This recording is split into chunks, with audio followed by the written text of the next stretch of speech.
Shalom. Hari ini kita akan renungkan Injil Matius pasal 19, teksnya ayat 16 sampai 30. Dan sudah dibagi dua paragraf.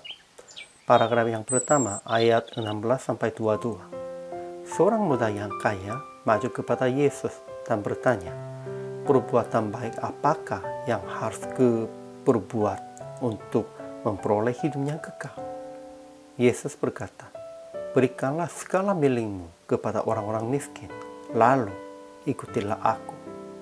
Namun dia pergi dengan sedih. Paragraf yang kedua ayat 23 sampai 30. Yesus berkata kepada murid-muridnya, sesungguhnya sukar sekali bagi seorang kaya untuk masuk ke dalam kerajaan surga.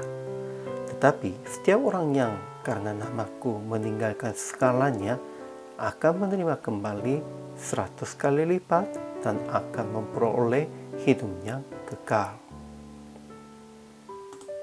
Kesimpulannya, orang-orang usaha yang berbuat baik dan turuti perintah Allah supaya memperoleh hidup yang kekal.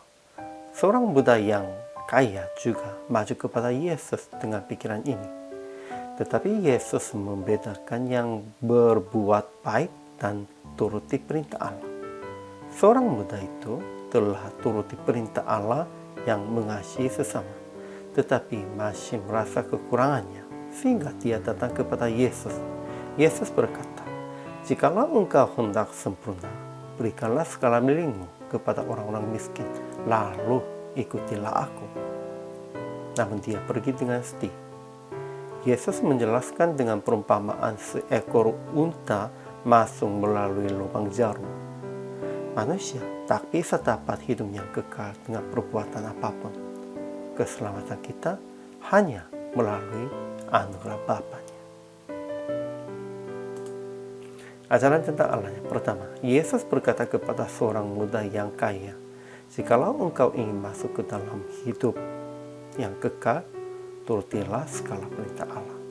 Dan berikanlah segala milikmu kepada orang-orang miskin, lalu ikutilah aku.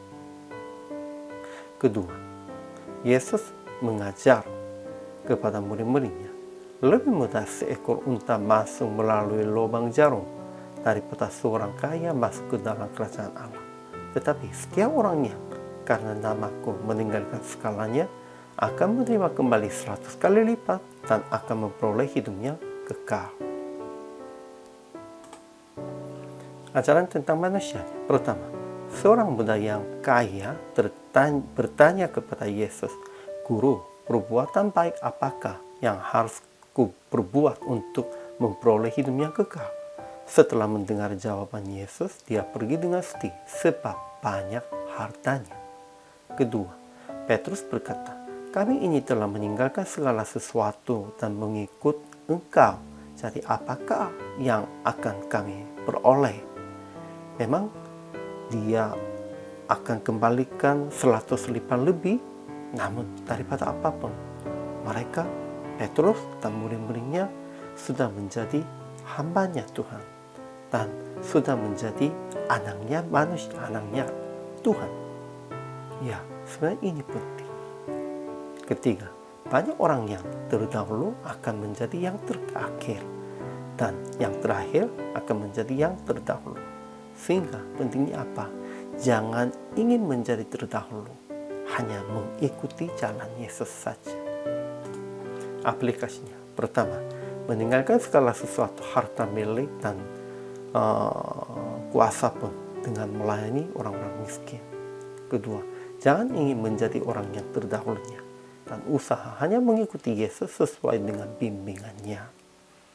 Pentingnya ini, dengan perbuatan apapun kita tidak bisa masuk ke surga karena itu sebagai Allahnya.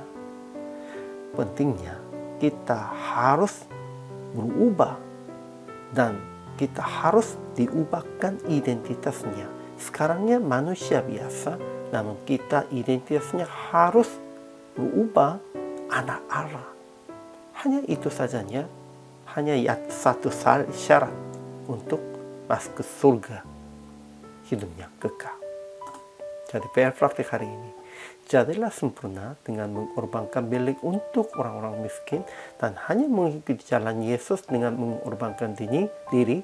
Melalui ini kita akan menjadi anak Allah dan anak Allahnya akan berkuasa dan anak Allahnya sudah berubahnya total. Melalui ini kita bisa menjadi hidup yang kekal. Hari ini juga selama melayani, Tuhan Yesus memberkati.